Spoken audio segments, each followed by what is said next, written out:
Well বন্ধুরা, পাঠান আর জওয়ান সিনেমার পর শাহরুখ খান এই বছরের শেষে দর্শকদের জন্য নিয়ে এসেছে তার তৃতীয় সিনেমা ডানকি।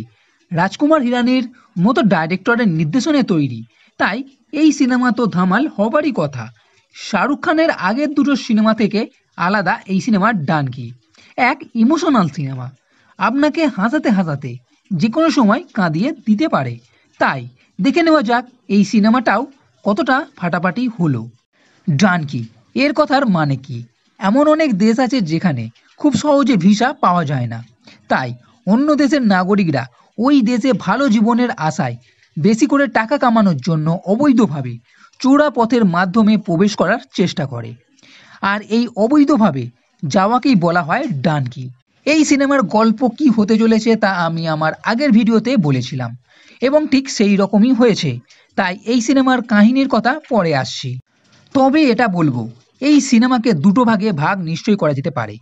ফার্স্ট হাফে ফ্ল্যাশব্যাকের কাহিনী দেখানো হবে, যেখানে শাহরুখ খান মানে হার্জি ও তার কিছু বন্ধুদের জীবন, যেসব অসুবিধা এবং তারা কেন লন্ডনে যেতে চায় টাকা কামাতে, আর তার জন্য তারা কি কি রাস্তা নিচ্ছে, যেমন ইংরেজি শেখা এবং আরও অনেক কিছু। আর সেকেন্ড হাফে এই ডাঙ্কির রাস্তা, কিভাবে তারা লন্ডনে পৌঁছচ্ছে এটা।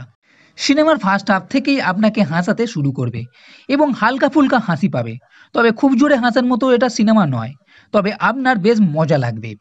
এর সঙ্গে ভিকি কৌশলের যে ক্যামিও আছে এই ইংরেজি শেখাকে নিয়ে, সেটা খুবই মজাদার।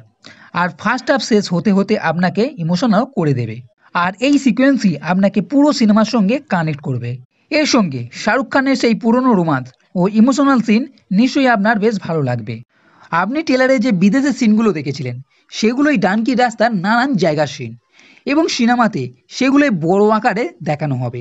এর সঙ্গে জীবন হাতে নিয়ে কিভাবে তারা যাচ্ছে সেটাও দেখানো হবে। এর সঙ্গে অবৈধভাবে লন্ডনে যাওয়ার পর তাদের সঙ্গে কি হয় সেটাও রাজকুমার হিরানি এখানে দেখানোর চেষ্টা করেছেন। এর সঙ্গে সিনেমার ক্লাইম্যাক্সেও ছোট একটা টুইস্ট আছে, এবং ক্লাইম্যাক্সেও আপনি মজা পাবেন।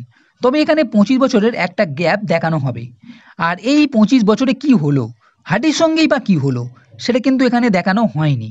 এর সঙ্গে লন্ডনে যাবার পর তাপসী পান্নুর এক ডায়লগ আছে সমস্ত দেশকে নিয়ে, সেটাও কিছুটা বাসপানা মনে হলো। তবে যে যাই বলুক না কেন, আমার এই গল্পের মধ্যে কিন্তু নতুনত্ব কিছুই মনে হলো না, তবে আলাদা নিশ্চয়ই লেগেছে। ওভারঅল দেখতে গেলে এই সিনেমাটা আপনার বেশ ভালোই লাগবে। প্রথমে একটু মজা পাবেন, তারপর একটু থ্রিলের সিন, একটু ইমোশনাল, আর শেষে আরও একটু মজা। তাই নিঃসন্দেহে আপনি এই সিনেমা দেখতে পারেন। এখানে শাহরুখ খানের যৌবনের সিন হোক বা পুরনো বয়সের, সবেতেই অন্যরকম লাগবে। তবে ভিকি কৌশলের অভিনয় এখানে শানদার লাগবে। তবে ডানকি সিনেমা রাজকুমার হিরানির আগের সিনেমা থেকে আলাদা, সোশ্যাল মেসেজ দেবার একটা সিনেমা। আর অন্য সিনেমা থেকে ডানকি সিনেমা একটু কমজোরি লাগলো, কারণ যে ধরনের সিনেমা দেখে অভ্যস্ত একটা স্ট্যান্ডার্ড তৈরি করে ফেলেছে, সেখান থেকে দেখলে ডানকির মান কিছুটা কমই লাগবে।